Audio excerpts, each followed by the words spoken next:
plaka nga.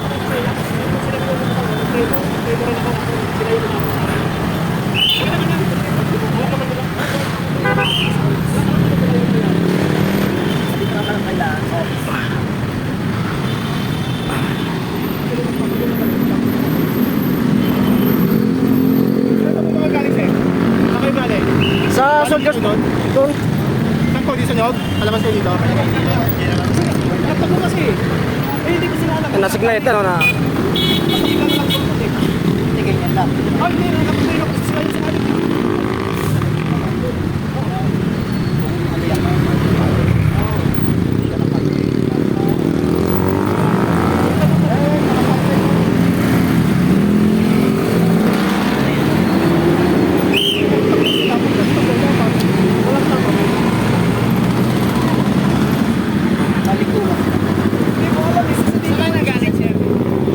Soldiers. Soldiers, dito ka nagaling? O doon sa... Dito? Ikot kayo gano'n?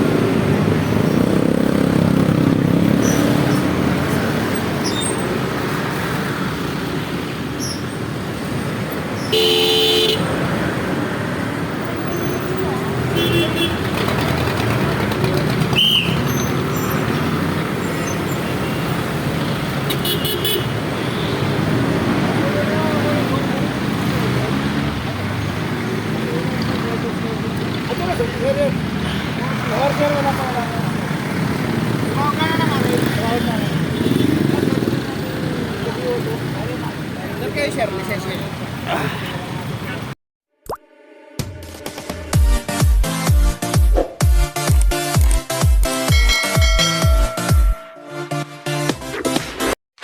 Hi guys! Welcome back to my channel.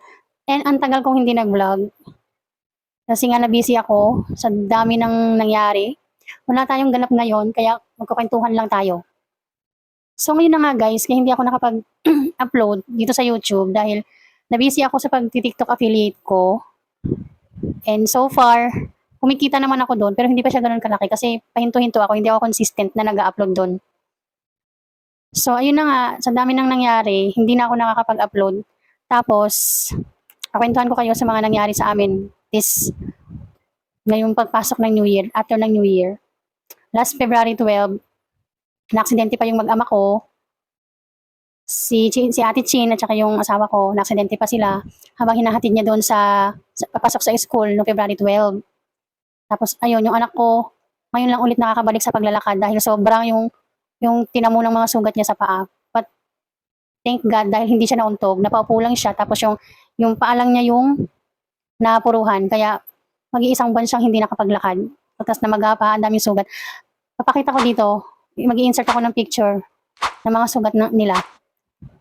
So ayun, yung asawa ko naman hanggang ngayon may iniinda siya sa likod dito sa may tagiliran niya hanggang ngayon masakit daw. Tapos pag sumasakit daw, umaakyat sa ulo niya yung sakit. Pati yung buong likod niya, hindi niya pero pinipilit niya pa rin, pumapasok pa rin siya, nagbubukas pa rin siya ng shop niya. Kasi nga wala naman kami kitain pag hindi siya nag-open. Kaya ayun, grabe yung pinagdaanan namin pagpasok ng New Year. Sana itong mga darating na mga buwan, sana puro ano na lang lahat, puro swerte ang pumasok na lang sa amin. So ayun, grabe yung mga nangyayari ngayon. Kaya nabibisi talaga ako, hindi ako nakakapag-upload. Wala akong may content dito sa YouTube. Nabibisi ako sa TikTok. Yung TikTok ko, simula nung naksidente yung mag-ama ko, nahinto ako sa pag-upload ng mga products ko doon sa TikTok ko. Kaya ayun, naputol na outload na naman yung kikitain ko sana sa pag-TikTok affiliate ko. Kasi nga nabisi talaga ako. Hanggang ngayon nga gusto talaga magpatingin ng asawa ko sa specialista kasi nga yung likod niya. Pero sa ngayon, wala pa kaming budget, pinag-herbal ko muna siya. Kasi sabi, wala naman siyang fracture. Sa x-ray niya, wala siyang fracture. Sabi ng doktor, nabugbog lang daw. Pero kung gusto daw ipatingin, nirecommend siya sa spinal pediatric ata yun, ganun, sa PGH. Kaya lang, sobrang hirap sa PGH pag wala kang kakilala doon. Sabi ng asawa ko, papahinga niya daw. Papahinga pero wala siya dito sa bahay pagdating ko. Doon sa shop niya. So sa ngayon, pinag-herbal ko muna siya. Tapos yung nakabangga naman sa amin, Nung una, gumagastos pa siya. Mga naka 8K siya sa amin kasi sinagot niya yung x-ray ng mag-ama ko. Tapos yung CT scan ng asawa ko, hindi niya na nasagot. Nagpa-CT scan yung asawa ko kasi ang laki ng buko dito. Hindi niya sinagot. Yun nga yung mali namin eh. Kasi, at ang tapang pa niya ha. Nung nakabangga na yun sa amin, ayaw pumayag na bayaran niya lahat. Ang gusto niya, hati. Sabi ko, pumayag na nga ako, hati sa gamot. Tapos ayaw niyang bayaran, pati yung CT scan, pati yung mga ibang gastusin, ayaw niyang bayaran. Ang ginawa ng asawa ko, nagsampa siya ng kaso. Nagsampa siya ng kaso dito sa amin. And waiting pa kami na ipatawag kami sa Justice Hall dito sa amin. Hanggang ngayon, waiting pa rin kami. Tapos magko-contrademanda daw siya kasi tinago ko na yung ORCR niya. Ha? Ba't itatago ko? Anong gagawin ko sa ORCR niya? Pasalamat nga siya, binigay namin yung lisensya niya. Tapos yung sasakyan niya, hindi na hold. Tutuusin, pwede daw palang ipa-hold yun. Ang tapang niya pa ha. Ang tapang niya pa, magko-contrademanda daw siya. Nasa amin lahat ng ebidensya, anong kontrademanda ang pinagsasasabi niya? Wala naman siya iko-kontrademanda sa amin. So ayun, hanggang ngayon, ang update doon sa kaso na yun, waiting pa kami, ipatawag kami. Hindi namin alam kung kailan, basta bahala na. Basta kung kailan kami ipatawag. Kasi dinimanda na namin siya. So ayun ang nangyari sa amin this past few weeks, few months. Ano na ba ngayon? March 16? March 16 ngayon. So, isang buwan na mahigit, yung nangyayari na yun. Kaya, grabe. Mga nangyayari ngayon. Nakakaano. Tapos yung nangyayari pa dito sa atin, sa Pilipinas, nagkakagulo yung mga tao about sa mga politics, sa mga kanya-kanya sila ng post, ng hindi na lang ako nakikisali, bahala sila sa buhay nila, kasi marami na akong iniisip. Iniisip ko pati si Kim So-yun. Nakakaloka si Kim So-yun. Ano nangyari kay Kim So-yun? Nakakaloka siya guys. Sayang, nanghihinayang talaga ako sa kanya.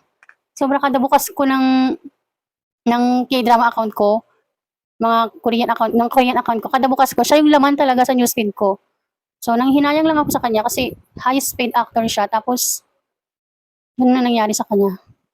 May mga K-nets pa naman, hindi sa kanila uso yung second chance.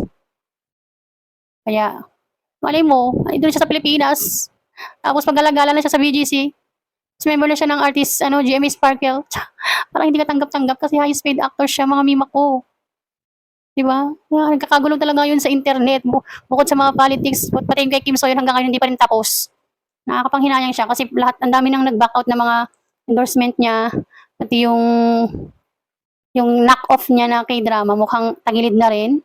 Tapos ang update kanina, ni-remove na siya sa Good Day, yung variety show at na ginagawa niya. Ni-remove na siya.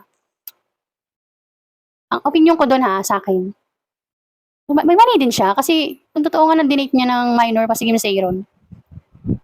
Parang parang hindi tama, di ba? Pero kasi tao lang siya na nagmahal. Tao lang siya. Tapos itong mga magulang ni Kim Seiron, bakit nung nabubuhay pa, hindi nila pinagtanggol yung anak nila nung nagsasuffer pa si Kim Seiron. Tapos kung kailan wala na sa kanila, di ba? Parang sinisisi lahat kay Kim So-yun. Kawawa naman si Kim So-yun, mga mima ko. Diyos ko po. Matapos ko mabaliw sa Queen of Tears niya. So, it's okay not to be okay. Sayang talaga siya. Tapos mamaya, kung ano pang maisip niya, magpakamatay siya, wag naman sana. So, ayun ang laman ng aking newsfeed.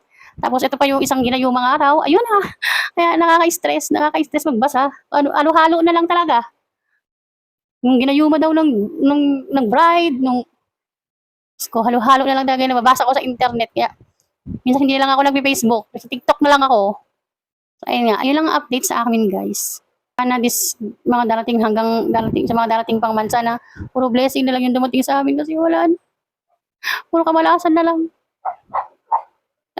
Part 2 ng pagiging buhay-buhay, So, ayun lang guys. In-update ko lang kayo. So, thank you so much for watching. Please like and subscribe. Mag-update ako. Hindi ko pa alam kung kailan. Basta, itutuloy-tuloy ko na itong pag-YouTube ko. So, ayun lang guys. Babush!